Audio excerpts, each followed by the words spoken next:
जो है पहला जो पॉइंट था धातु आधिक्य दोष, ठीक है, यानी धनायन आधिक्य दोष या धातु आधिक्य दोष, इसके अंतर्गत हमने पढ़ा। आज हम क्या पढ़ने जा रहे हैं कि उसी का जो स्टोइकियोमेट्री का जो धातु आधिक्य दोष है उसका दूसरा पार्ट, पहला ऋणायनिक रिक्तिका और दूसरा पार्ट क्या है, अंतराकाश में जो है उपस्थित अतिरिक्त धनायन, ठीक है। इसकी वजह से क्या हो सकता है कि जो है आपका दोष उत्पन्न हो सकता है, कैसे, ठीक है।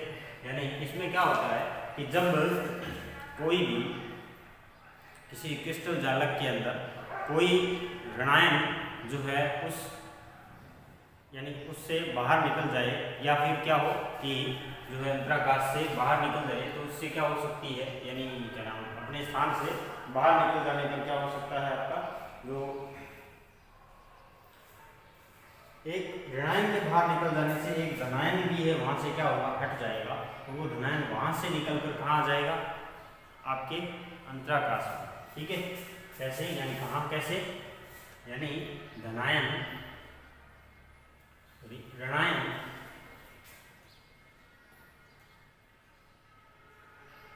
जालक से क्या निकल जाता है, बाहर निकल जाता है, क्या होता है, जालक से बाहर निकल जाता है, ठीक है। यानी क्रिस्टल को गर्म करने से या किसी भी अन्य जो है वो रासायनिक प्रक्रिया से क्या हो सकता है, ये जो है बाहर निकल सकता है, ठीक है। ये प्रक्रिया इसमें हो सकती है।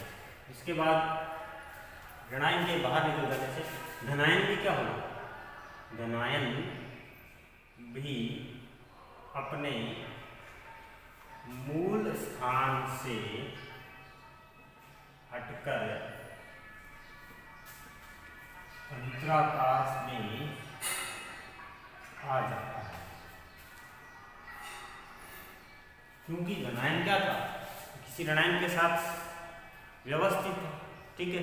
अब वो व्यवस्था टूट गई, ठीक है, व्यवस्था टूट गई तो उस धनायन को वहां से हटना ही पड़ेगा। अगर वो धनायन वहां से हट जाएगा तो पुनः वैसी व्यवस्था जो है वो उन यौगिकों यानी उन अणुओं परमाणुओं के बीच में बन जाएगी, ठीक है, जिससे क्या होगा, वैसा का वैसा जालक बन जाएगा, लेकिन एक अतिरिक्त धनायन जो है वो कहाँ आ जाएगा, आपके अंतराकाश में आ जाएगा, ठीक है। तो इस प्रकार की प्रक्रिया को आप क्या कह सकते हो कि अंतराकाश में उपस्थित धनायन, ठीक है। उदाहरण, जड़ों को गर्म करने पर, ठीक है, जड़ों को गर्म करने पर क्या होगा, जड़ों को गर्म करेंगे तो उससे यानी गर्म का साइन ये हो गया, ठीक है। चलिए, तो गर्म करने से क्या होगा, जिंक +2 में, ठीक है, और किसके रूप में, ऑक्सीजन जो है वो O2 के रूप में क्या हो जाएगी, बाहर निकल जाएगी। यानी ये एक संतुलित अभिक्रिया है, एक O2 अणु मतलब 1/2 O2 अणु मतलब एक ऑक्सीजन है यहाँ पे, O2 के रूप में संतुलित रूप से यानी जो है वो ऑक्सीजन गैस निकल जाएगी, ठीक है। तो इस प्रकार से कई ऐसे ये प्रक्रिया होगी, इसलिए हमने इसको संतुलित रूप लिखा है। वास्तव में तो कई ऑक्सीजन परमाणु जो है वहाँ से निकलेंगे, ठीक है, ऑक्सीजन गैस वहाँ से निकल जाएगी। तो इसके लिए हम जालक का डायग्राम बना लेते हैं, Zn+2, ठीक है, O2 नेगेटिव, Zn+2 और O2 नेगेटिव, ठीक है, O2 नेगेटिव, Zn+2, ठीक है, O2 negative, Zn+2, Zn+2, O2 negative, Zn+2, O2 negative. कुछ इस तरह से जो है क्या होगा, जालक में अवयवी जो कण होते हैं व्यवस्थित होते हैं, ठीक है। अब इनमें क्या होगा, और भी बढ़ा सकते हैं बड़ा इसको, लेकिन हम समझने के लिए बनाना है। क्या होगा कि मान लीजिए जो है ये ऑक्सीजन यहाँ से बाहर निकल गया, ठीक है, ये ऑक्सीजन यहाँ से बाहर निकल गया, तो जो है जालक पुनः अपने आप को इस तरह से व्यवस्थित कर लेगा कि जैसे कि ऑक्सीजन यहाँ से बाहर निकला ही नहीं हो, इस तरह से वापस व्यवस्थित कर लेगा और एक अतिरिक्त Zn यानी ऑक्सीजन के साथ मान लीजिए ये Zn+2 था, वो क्या होगा यहाँ से, यानी इसमें क्या होता है कि ये ऑक्सीजन अगर बाहर निकला तो यहाँ से ये ऑक्सीजन मान लीजिए यहाँ आ गया और Zn+2 जो है वो वापस यहाँ आ गया इस स्थान पर, तो वापस वैसा का वैसा बना लेगा, लेकिन ये Zn+2 क्या हो जाएगा, जालक के अंदर ही रह जाएगा। इस प्रकार की व्यवस्था को क्या कहते हैं हम, जो है अंतराकाश में अतिरिक्त धनायन एवं धातु आधिक्य दोष। ये भी क्या हुआ, धातु आधिक्य दोष। ठीक है, इस दोष में ये अंतराकाश के अंदर आ जाता है आपका। तो ये दोष किसकी तरह है, फ्रैंकल दोष की तरह। तो बता सकते हैं यह दोष फ्रैंकल दोष के समान था। फ्रैंकल दोष क्या था, ठीक है, कुछ इस तरह से ही था कि जो धनायन है या जो भी वो जालक के अंतराकाश में आ जाए। ठीक है, हमने इस तरह से पढ़ा था। पिछले वाले जो ऋणायनिक रिक्तिकाएं थी उसमें जो दोष था वो कैसा था, शॉर्टकी दोष के समान या शॉर्टकी दोष के जैसा प्रतीत हो रहा था। ठीक है, इस दोष में जो फ्रैंकल दोष के तरह प्रतीत हो रहा था। अब हम पूरे जो आपका धातु आधिक्य दोष है उसकी बात करते हैं।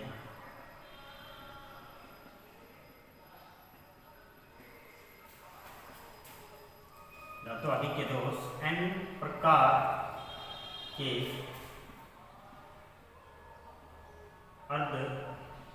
अर्धचालक की तरह व्यवहार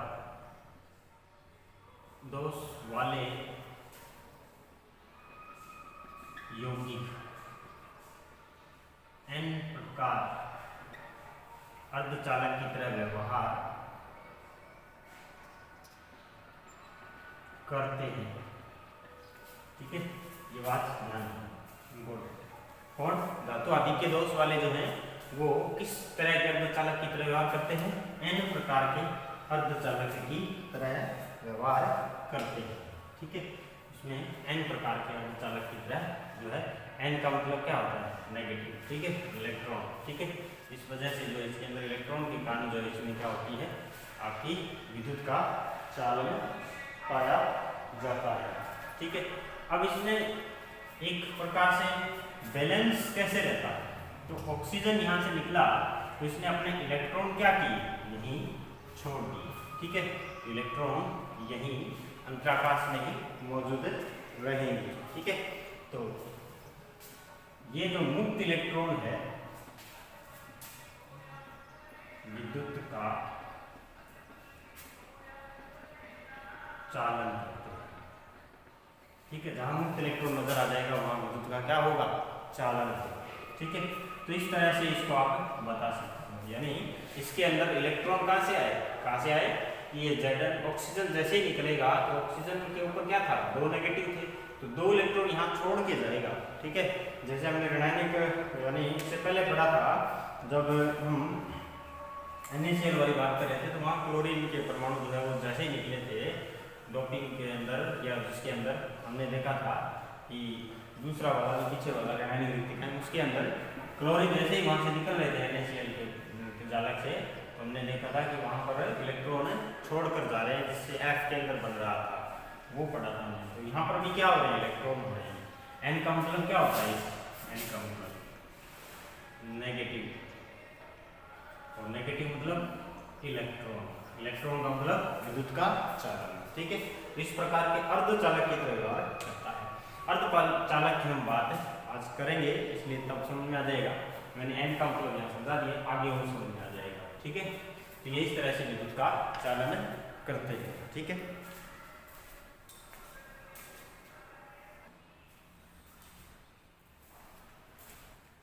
अब हम पढ़ते हैं धातु या धनायन न्यूनता दोष। ठीक है, क्या होता है ये दोष, ठीक है, इसके बारे में बात करते हैं इस दोष की। तो इसमें क्या होता है कि कोई जो धनायन होता है वो यानी अपनी ऑक्सीकरण अवस्था बढ़ा लेता है। ठीक है। अब क्यों बढ़ा लेता है? क्योंकि कुछ ऋणायन जो है अब क्रिस्टल जालक छोड़कर चले जाते हैं किसी भी कारण से, ताप दाब या किसी भी अन्य प्रभावी कारक से उनको जो है ऋणायन स्थान छोड़कर चले जाते हैं, या क्रिस्टल बनते समय कुछ ऋणायन जो है वो आ नहीं पाते हैं या स्थान छोड़कर चले जाते हैं, यानी व्यवस्थित नहीं हो पाते हैं। इस कारण जो है वहाँ पर क्या रह जाता है, एक रिक्त स्थान रह जाता है। तो विद्युत उदासीनता बनाए रखने के लिए क्या करता है कि धातु आयन जो होता है वो अपनी ऑक्सीकरण अवस्था बढ़ा लेता है उस रिक्त यानी उस विद्युतीय उदासीनता पूरी करने के लिए, जिससे क्रिस्टल क्या बना जाता है, विद्युत उदासीन बना जाता है। इस प्रकार का दोष किसमें पाया जाता है? इस प्रकार का दोष ऐसे यौगिकों में पाया जाता है जिनकी परिवर्तनशील ऑक्सीकरण अवस्था होती है। ठीक है, परिवर्तनशील ऑक्सीकरण अवस्था का मतलब क्या है कि ऑक्सीकरण अवस्था में परिवर्तन कर सके समय के अनुसार, या जो है वो यौगिक अपने जो है अन्य आसपास के जो परमाणु तत्व हैं उनके अनुसार अपने ऑक्सीकरण अवस्था में बदलाव कर सके। ठीक है, तो उदाहरण के लिए FeO, NiO इस तरह के जो यौगिक हैं, CuO इस तरह के यौगिकों में इस जो ये पाया जाता है दोष। ठीक है, यानी संक्रमण श्रेणी के जो यौगिक होते हैं वो परिवर्तनशील, जो संक्रमण श्रेणी के जो तत्व होते हैं वो परिवर्तनशील ऑक्सीकरण अवस्था प्रदर्शित करते हैं। तो संक्रमण श्रेणी के जो तत्वों के जो यौगिक हैं या धातुओं के जो यौगिक है वो ही इस तरह के जो है वो गुण प्रदर्शित कर सकते हैं। ठीक है, तो हम कह सकते हैं कि क्रिस्टल जालक बनते समय क्या होगा, कुछ ऋणायन जालक छोड़कर चले जाते हैं, जालक छोड़कर चले जाते हैं। ठीक है, इस तरह से। और दूसरा क्या होता है, इससे एक रिक्त स्थान रह जाता है। ठीक है, विद्युतीय क्या पर पढ़ा था हमने, विद्युतीय उदासीनता बनाए रखने के लिए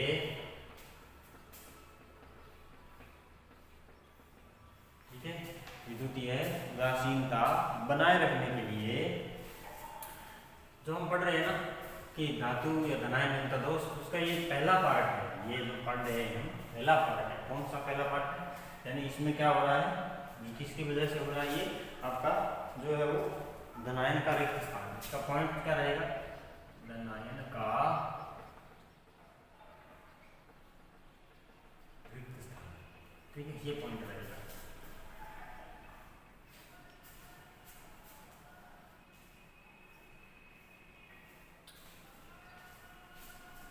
सॉरी, इसमें धनायन ही लिखेंगे हम, ऋणायन नहीं रहेगा, मैंने ऋणायन बोल दिया था। ठीक है, क्रिस्टल जालक बनते समय कुछ धनायन जो जालक छोड़कर निकल जाते हैं, ऋणायन निकल गया गलती से। ठीक है, और ये रिक्त स्थान हो जाता है। विद्युतीय उदासीनता बनाए रखने के लिए धातु आयन अपनी ऑक्सीकरण अवस्था बढ़ा देता है।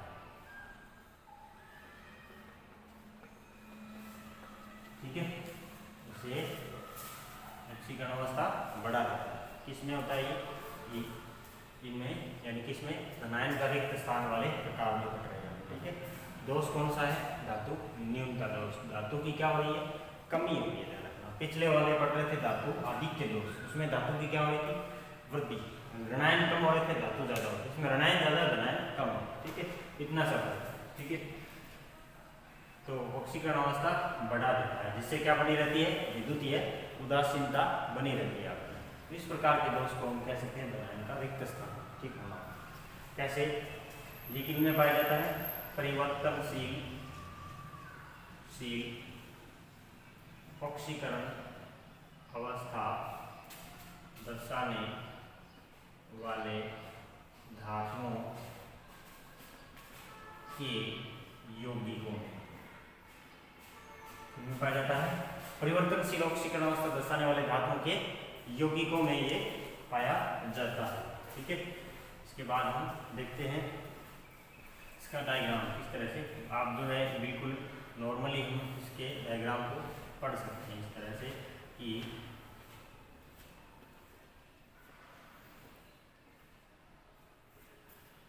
डायग्राम हमें सभी का सीखना इसलिए ज़रूरी है क्योंकि इससे आसानी से याद हो जाता है।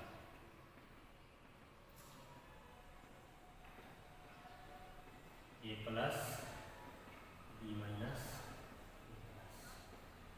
ए प्लस बी माइनस, ठीक है, मैं इसको खाली छोड़ रहा हूँ, और बी माइनस ए प्लस और बी माइनस ए प्लस, ठीक है। ये क्या हो गया, खाली रह गया, खाली रह गया। तो बराबर करने के लिए क्या करना होगा, क्योंकि कुल आवेश जो है वो क्रिस्टल का क्या हो गया, अनबैलेंस हो गया, यानी व्यवस्थित नहीं हो पाया, बैलेंस नहीं हो पाया। इसके लिए क्या करता है ये, किसी एक धातु आयन अपनी ऑक्सीकरण अवस्था क्या कर लेता है, बढ़ा लेता है। ये हो जाएगा 2+। अब टोटल चार्ज जो है वो ऋणायन और धनायन बराबर होते हैं। जैसे मान लीजिए आप इसमें गिन सकते हो 1 2 3 4, ठीक है, यानी कुल इसमें 2 तो 4 2 6 और 2 8 क्या है, धनावेश है, ऋणावेश है, ठीक है। हमें 8 धनावेश चाहिए, ठीक है। तो अगर इसको 2 नहीं जोड़ते ये कितना होता है, 1 2, ठीक है, 3 4 5 और इधर खाली रह जाता 6 और 7 हो जाता, 8 नहीं होता। तो इसके लिए क्या कर दिया, इसने एक और बढ़ा दिया तो 8 होता, ठीक है। इस प्रकार इसको हम बोलते हैं विद्युतीय उदासीनता। धनायन और ऋणायन आवेश जो है वो क्या हो, बराबर हो जाए, ठीक है। तो ये इस प्रकार के क्रिस्टलों में पाया जाता है। एक दूसरा प्रकार है, ठीक है, यानी जो है इसमें इसकी वजह से हो सकता है आपके ऋणायन की जो रिक्तिकाएं होती है, यानी अंतराकाश में जो ऋणायन है वो प्रवेश कर जाते हैं अंतराकाश में। ये दूसरा प्रकार पढ़ रहे हैं। इसके बाद अंतराकाश में ऋणायन रिक्तिकाओं, ऋणायन का आना, इस तरह से, ठीक है। अंतराकाश में ऋणायन का प्रवेश करना या आना, तो इसमें क्या होता है कि कुछ जालकों में या जालकों में जो है वो क्या होता है कि ऋणायन अंतराकाश में प्रवेश कर जाता है, जिससे क्या हो जाता है कि ऋणायन चार्ज जो है वो क्या हो जाता है, ज़्यादा हो जाता है। अब ज़्यादा चार्ज होने के बाद उसको बैलेंस करने के लिए क्या करना पड़ता है, कोई एक धातु आयन को अपनी ऑक्सीकरण अवस्था बढ़ानी पड़ती है। तो ये दोष भी किन में पाया जाता है, परिवर्तनशील ऑक्सीकरण अवस्था वाले यौगिकों में पाया जाता है। कुछ जालकों के अंतराकाश में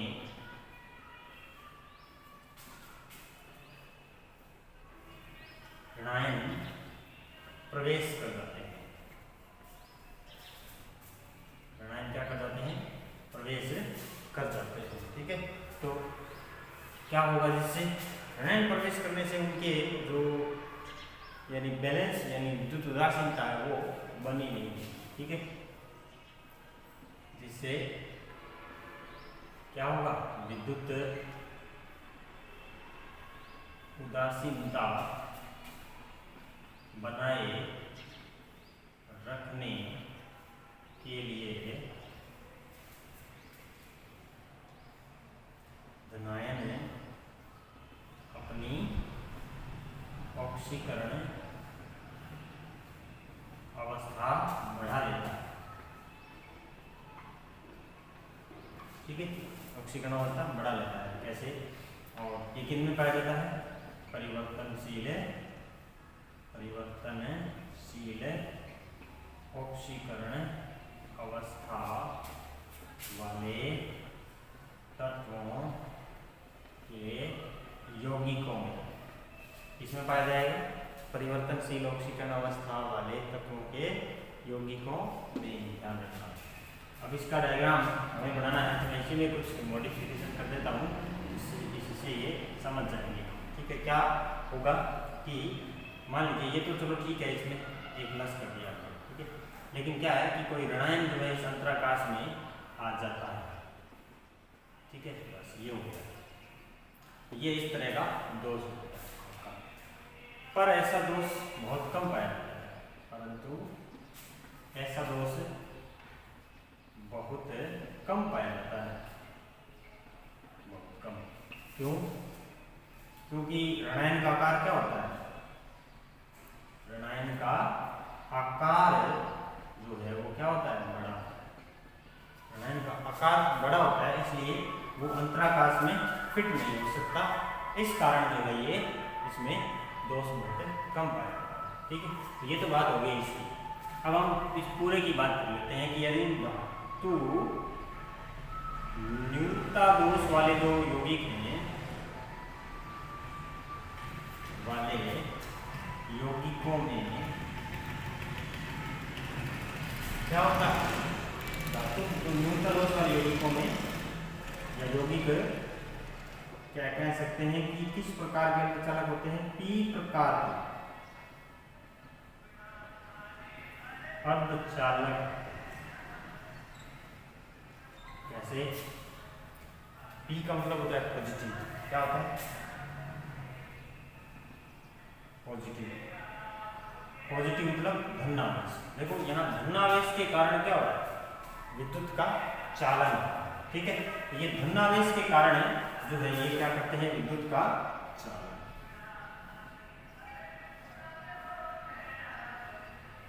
ठीक है, धनावेश के कारण विद्युत का चालन होते हैं, इसलिए इनको हम पी प्रकार के अर्धचालक कहते हैं। प्रश्न आता है, ये इंपॉर्टेंट प्रश्न है कि पी प्रकार के अर्धचालक जो है वो किस प्रकार बनाए जा सकते हैं। तो आप कहोगे कि धातु न्यूनता दोष के द्वारा जो है वो पी प्रकार के अर्धचालक बनाए जा सकते हैं। प्रश्न है ऐसा, आया भी है परीक्षा में और आगे भी आया आ सकता है। तो एन प्रकार के अर्धचालक बनाने के लिए धातु आधिक्य दोष वाले यौगिक जो है वो इसमें पाए जाते हैं। ठीक है, तो ये आपका हो गया ये धातु न्यूनता दोष। अब हम पढ़ते हैं ठोसों विद्युतीय गुण। यानी विद्युतीय गुण के आधार पर जो है वो ठोसों कितने भागों में बांटा गया है? 3 भागों में बांटा गया है। ठीक है, यानी इसके आधार पर कितने भागों में बांटा गया है? 3।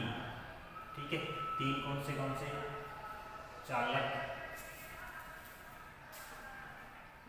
अर्धचालक और तीसरा कुचालक। ठीक है, 3 भागों में बांट दिया गया। चालक मतलब जो क्या करते हैं? पहले चालक की बात कर लेते हैं। चालक क्या करते हैं? विद्युत का चालन करते हैं। ठीक है, यानी विद्युत का चालन करते हैं। ठीक है, अब इसके अंदर जो है वो विद्युत के चालन का जो मान है वो कितना होता है? विद्युत के चालन का मान, ठीक है, 10 की पावर 4 ओम मीटर इनवर्स से 10 की पावर 7 ओम मीटर इनवर्स। ठीक है, इसके अंदर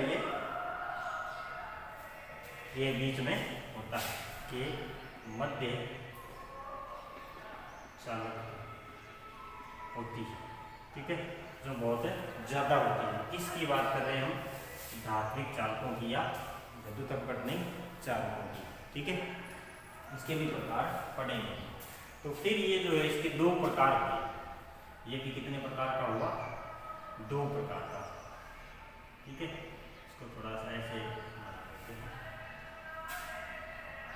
2 प्रकार का हुआ। एक तो हो गया धात्विक चालक,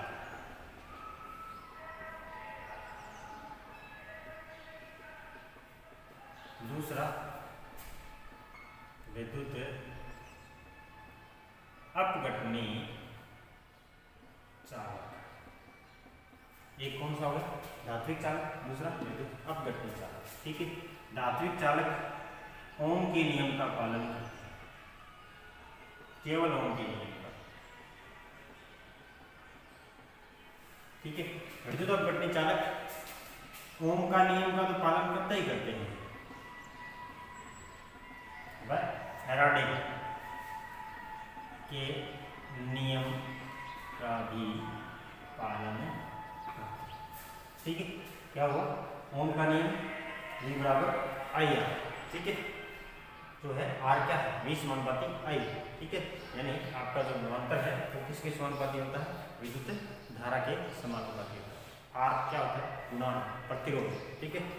फैराडे के नियम आप इलेक्ट्रिसिटी जो चैप्टर पढ़ेंगे इलेक्ट्रोकेमिस्ट्री, उसके अंदर हम डिस्कस करेंगे, इसलिए ठीक एक बार के लिए याद रखिए कि विद्युत अपघटनीय चालक जो है वो किसका पालन करते हैं, फैराडे के नियम का भी पालन करते हैं। अब इन चालकों के अंदर जैसे ही विद्युत धारा प्रवाहित अगर होती है इसके अंदर धात्विक चालकों के अंदर, तो इनके अंदर कोई रासायनिक परिवर्तन नहीं होता है। तो विद्युत चालन के दौरान विद्युत चालन से रासायनिक परिवर्तन नहीं होता, परिवर्तन नहीं होता, जबकि इनमें विद्युत चालन से रासायनिक परिवर्तन होता है। ये हम अच्छी तरीके से पढ़ेंगे तीसरे चैप्टर में,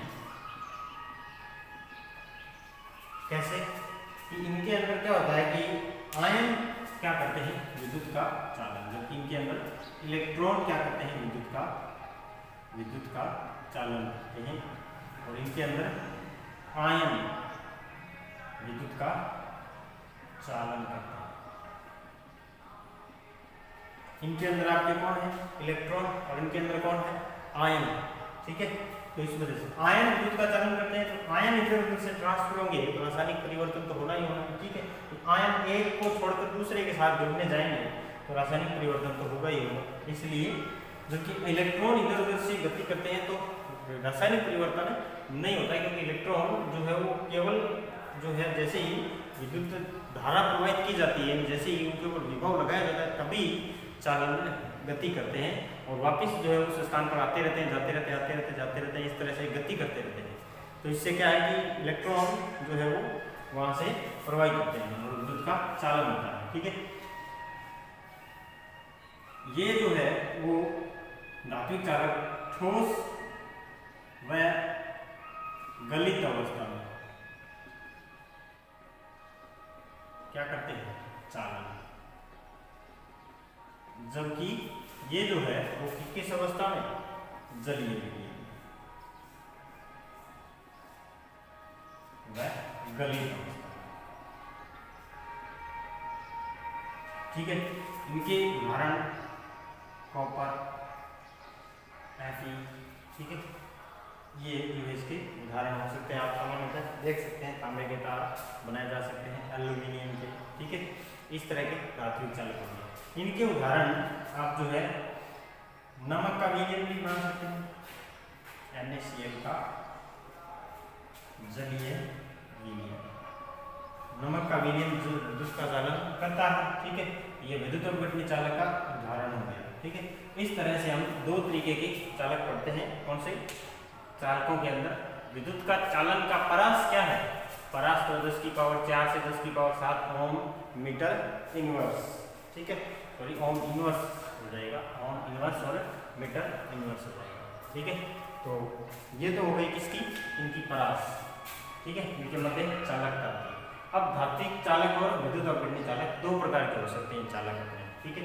अब धात्विक चालक कौन से होते हैं, जो आपकी धातुएं होती है, जो आप जिनके तार बनाते हैं, ठीक है। और विद्युत अपघटनीय चालक जो होते हैं जिनके अंदर आप सेल देखते हो, सेल के अंदर जो पदार्थ होता है और उनके अंदर जो विद्युत धारा का चालन हो रहा है वो किसकी वजह से हो रहा है, विद्युत अपघटनीय चालकों के कारण हो रहा है, ठीक है। सेल के अंदर आप अपने सेल देखोगे तो उसके अंदर जो चालन हो रहा है वो विद्युत अपघटनीय पदार्थों के कारण हो रहा है, ठीक है। तो वो भी एक प्रकार से विलयन होता है, ठीक है, या उनकी गलित अवस्था। इनमें जो चालन होता है वो गलित अवस्था में ही या ठोस अवस्था में, दोनों में चालन हो सकता है, ठीक है। और ये ओम के नियम का पालन करते हैं, ये ओम और फैराडे दोनों के नियमों का पालन करते हैं, ठीक है। और इनके अंदर रासायनिक परिवर्तन नहीं होता है, जबकि इनके अंदर रासायनिक परिवर्तन होता है, ठीक है। ये इसका मूल अंतर है। अब हम देखते हैं अर्धचालक। अर्धचालक की परास क्या होती है, अर्धचालक की परास जो है वो लगभग जो है वो इन दोनों के बीच में होती है, ठीक है। अर्धचालक की परास अगर देखें तो परास यानी के बीच में 10 की पावर माइनस 6 से 10 की power 4 ohm inverse meter inverse के बीच होती है, ठीक है, अर्धचालकों की परास, ठीक है। अब अगर इनमें एक चीज और मेंशन करना चाहें, ताप का प्रभाव, ठीक है, तो इनका ताप बढ़ाने से क्या होगा, विद्युत चालन क्या होगा, घटता, जबकि इनका ताप बढ़ाने से विद्युत चालन क्या होगा, ताप बढ़ाने से, ठीक है, यानी इस तरह से लिख दें, ताप बढ़ाने से विद्युत चालन क्या होता है, बढ़ता है, ये भी बढ़ता है। तो ये अंतर हो गया, ताप बढ़ाने से धात्विक चालकों का विद्युत चालन घटता है, जबकि विद्युत अपघट्य चालकों का बढ़ता है। कारण क्या है, धात्विक चालकों में चालन करने के लिए इलेक्ट्रॉन होते हैं, जबकि इनमें कौन होते हैं, आयन। तब आयनों को जब विद्युत धारा प्रवाहित होगी यानी ताप बढ़ेगा तो उनकी क्या बढ़ेगी, गतिज ऊर्जा बढ़ेगी, ठीक है, गतिज ऊर्जा बढ़ेगी, इसलिए वो ज्यादा तेजी से विद्युत का चालन करेंगे, तो इसलिए विद्युत जो है विद्युत का प्रवाह बढ़ता है, ठीक है। इनकी बात कर लेते हैं अर्धचालकों की। तो ये जो है वो कुचालक और जो है चालक के बीच की स्थिति में होते हैं। कैसे कि इनकी जो परास है वो भी इस तरह की होती है कि 10 की माइनस 6 से 10 की पावर 4, जो ताप बढ़ाने से जो है इनकी जो है वो चालकता बढ़ती है, ताप बढ़ाने से चालकता बढ़ती है, ठीक है। तो इस तरह के पदार्थ होते हैं कौन, अर्धचालक, यानी ये ताप बढ़ाने से ही जो इसका विद्युत का चालन है इनमें किया जा सकता है, ठीक है। तो ये इन दोनों के बीच का जो है वो परास होता है, ठीक है। 0 केल्विन ताप पर चालकता क्या होती है इनकी, 0, ठीक है, यानी इस इतने कम ताप पर जो है चालकता 0 होती है। जैसे जैसे ताप बढ़ाते जाएंगे चालकता बढ़ती जाएगी। इसको हम पढ़ेंगे बैंड सिद्धांत के आधार पर, ठीक है। बैंड सिद्धांत आपको इसमें अच्छी तरीके से इसको समझा देगा, ठीक है। चालक, अर्धचालक और कुचालक। तीसरा होता है कुचालक, इसकी परास जो है वो 10 की पावर 10 से माइनस 10 से जो है माइनस 20 से माइनस 10 तक होती है, ओम इनवर्स मीटर इनवर्स, ठीक है। परास क्या होती है, इतनी होती है। इनके ऊपर ताप बढ़ाया जाए, ताप बढ़ाने से जो है इनके ऊपर क्या होता है, कोई इफेक्ट नहीं होता है। ताप बढ़ा दोगे तो भी इनके ऊपर विद्युत का चालन नहीं होता है, विद्युत का चालन नहीं होता है, ठीक है। ये इसकी खास बात हो गई, ताप बढ़ाया तो भी कोई फर्क नहीं पड़ रहा है, ठीक है। तो इस तरह से ये क्या हो गए, कुचालक जो है आपके पदार्थ हो गए। तो अब हम जो है आगे इनके बारे में जो है बैंड सिद्धांत पढ़ेंगे। तो आपका जो बैंड सिद्धांत होगा वो भी इनको क्या करेगा, चालक, अर्धचालक और कुचालक को ही समझाएगा, ठीक है। तो इसके बाद हम बैंड सिद्धांत पढ़ेंगे, ठीक है। तो कुचालक के उदाहरण अगर देखना चाहें तो आप जो है प्लास्टिक, रबर, ठीक है, इसके उदाहरण सिलिकॉन और जर्मेनियम को पढ़ेंगे, ठीक है।